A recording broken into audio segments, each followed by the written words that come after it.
There's a lot of thought behind a person being a born loser, becoming who I am today. You don't just wake up and just rocky the shit. You gotta wake up and think about, there's a process to getting better. And that process is never finished. Like a lot of times, if your back is hurting, it may not be your fucking back.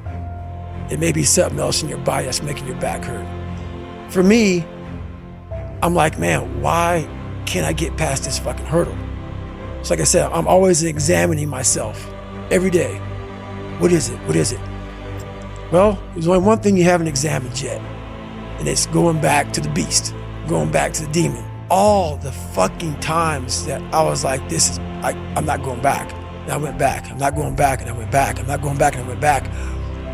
It showed me even more of what we have as humans, if we're willing to go there and we're willing to push that extra step. And like I say, I always tell people, a lot of people, man, how do you do what you do?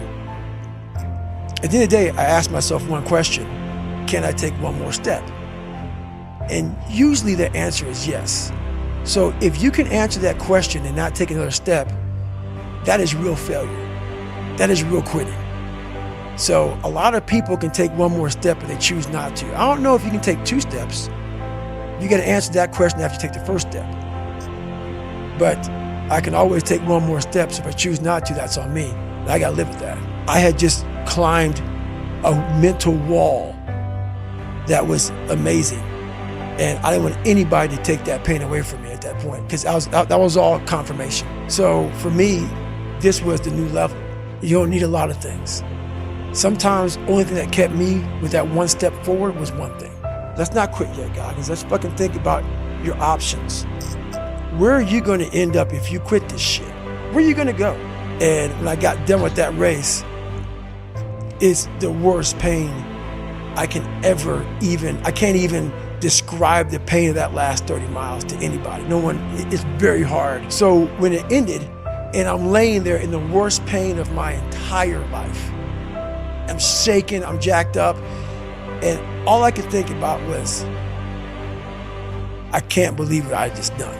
To me, it was humanly impossible to even think about going 30 more miles in that shape. And once you do it, what came over me when that shower hit me, and the reality hit that I just went 101 miles. And that last 31 miles was something that I can't even describe to people. And what's amazing about the human mind is that it becomes your new norm. Like to think that I can run 200 miles, 240 miles, and that becomes like running 50. I never thought that was possible. This is why I'm always pushing that limit, because I know that within pushing these limits, there's always more. Did that set the tone or the rhythm for what you wanted to try and achieve and feel again? Each time you're pushing further? I never wanted to feel it again. But what it did was it showed me what is possible. And that's what set the new stage for me. That's when I realized, oh man, I've really been underachieving my entire life.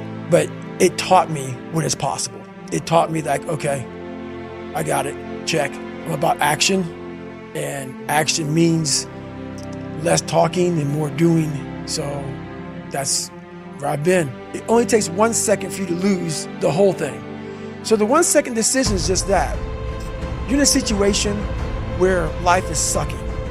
Let's say you're in extreme cold water and your life is flashing before your eyes. Every time that wave goes over your head, your thought process is, I gotta get the fuck out of this water. And you're in Hell Week.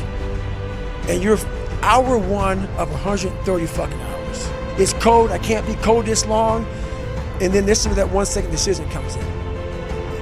You forgot every reason why you wanted to be there. You don't care about SEALs. You don't care about any of this shit. You don't care about fighting for your country. All you want to do is go back home. You want the warmth. You may want something to eat. All those things of comfort are there in that 1 second. And this is where people lose. So what I do in that 1 second, because we all think about quitting and shit's hard. But what you have to do in that 1 second is hard to process information during pain. Because that pain takes over and you can't think rationally. You're thinking about fight or flight, save yourself. That's not a rational thought. It's not a thought that's gonna get you through hard times.